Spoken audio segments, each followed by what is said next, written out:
We recently took our family of 7 to El Salvador and I tracked every dollar.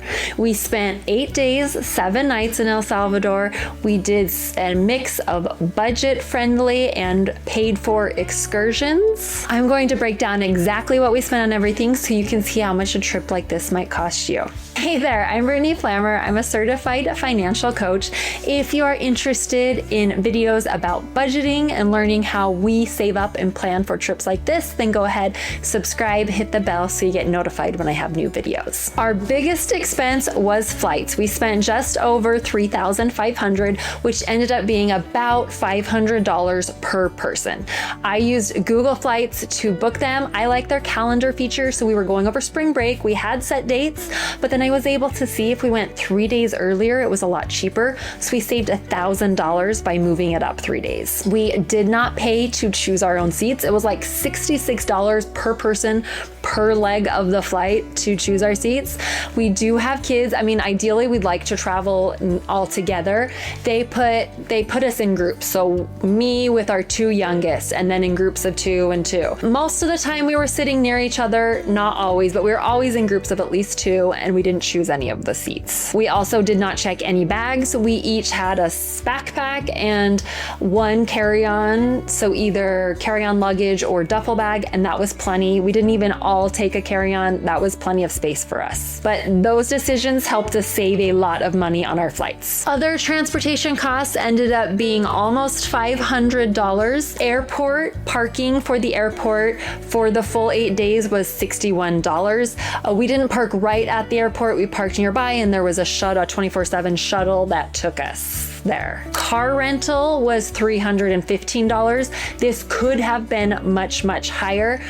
We have learned in Central America that you book car rental and then when you go get there, you book it for a price. When you go get there, there's this third-party insurance that's required and that like doubles your price. We learned that in Costa Rica.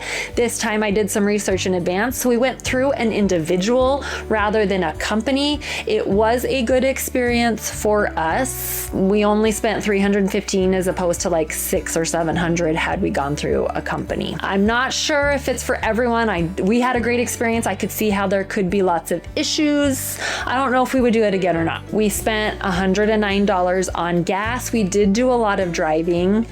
We personally, my husband and I really like using like the chicken trucks and the local transportation. That's a huge part of the culture and the feel. But with 7 of us, it's just so much easier to drive, to rent a car and drive.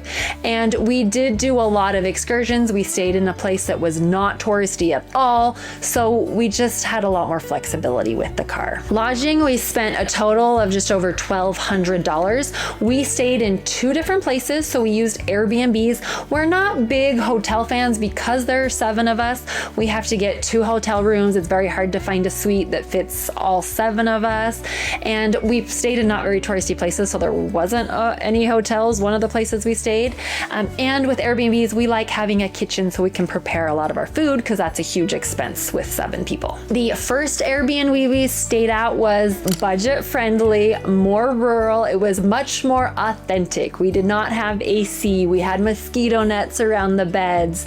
There were dirt roads in the neighborhood, not touristy at all. No one spoke English. It was a great experience, but it was a lot cheaper. It was very close to the beach, like 500-meter walk to the beach. The second Airbnb we stayed at was much nicer, definitely set up it was a more touristy town. It had air conditioning. We even had a TV there, which we hadn't realized we didn't have in the first place, but there was TV, there was a nice pool, there was even a stove with an oven.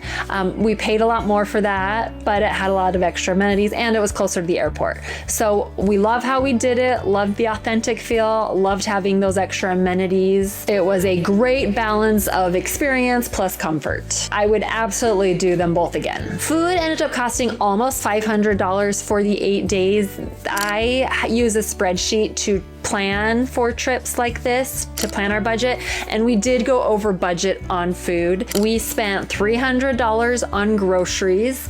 So we like the grocery store. So we did make a lot of our meals at home or at the Airbnb. So we flew in, so we didn't take any food with us. So we bought supplies for meals and lots of snacks. Also, the grocery store, the bigger store, was nice because they did take card. Everywhere else was pretty much cash, but the grocery store took credit card, and it gave us something to do when we sometimes needed a break from the sun. We were able to go to the store, and it's just kind of fun to see the difference in the grocery stores. We spent $167 eating out. We basically ate out one meal a day. We did a lot of different things. We went to nice hotels. Our very first night there, I mentioned they didn't speak English, and it was a non-touristy area. Little lady out of her house that did a little restaurant. We ordered some food. We really had no idea what we were ordering. We knew it was fish of some sort, and they were going to bring it to us. So they brought it to us. It ended up being $70 for one meal, which I'm sure is like double or triple what they would charge a local, but it was a great experience and it was good food. But we ate at a couple of restaurants. We tried pupusas from stands. We ate a lot of fruit from the stands along the roads. We love the more authentic.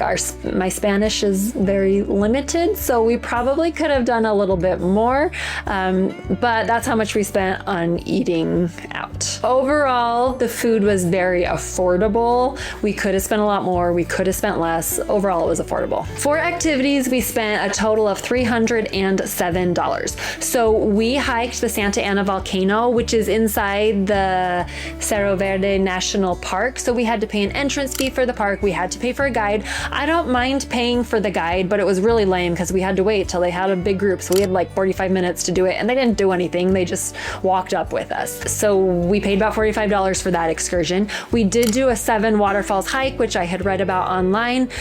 We did pay for a guide. We paid $70 for all 7 of us to do it.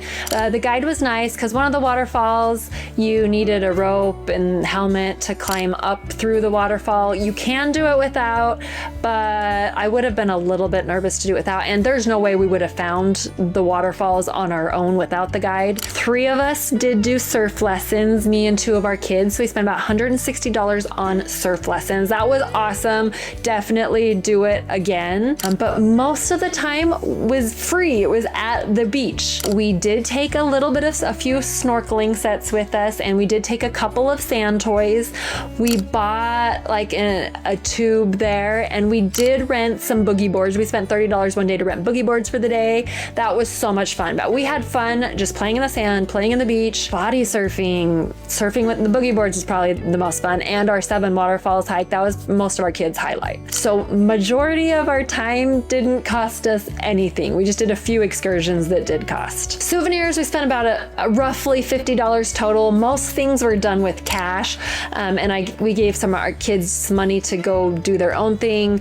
One daughter got jewelry, both daughters got jewelry. A son got us jersey. One son got like a coin purse. We got a magnet. A few tips for traveling in El Salvador: bring cash. They use the US dollar, which is very, very convenient, but bring lots of cash, but bring small bills. We just had lots of like 20s, and sometimes that was too big. I wish we'd have had a lot more 5s. And if you are ever traveling internationally, make sure you do have a credit card with no foreign transaction fees. A couple of the restaurants and the grocery store took cards, so we paid with card there. Everywhere else was cash. Now for the full breakdown, flights were $3,528, lodging was $1,246, food was $467, transportation about $480, activities $307, souvenirs $50. That brings us to a total of $6,030 for 8 days in El Salvador with our family of 7. That is by far the most we have ever paid for a trip, but it was an international trip with our entire family with a mix of adventure, some culture. It was overall a great experience. If you want to be able to afford more traveling without stress, that's exactly what I teach. How to create a budget or a plan for your money so that you can afford to do the things that you love. Thanks so much for watching. See you in the next video.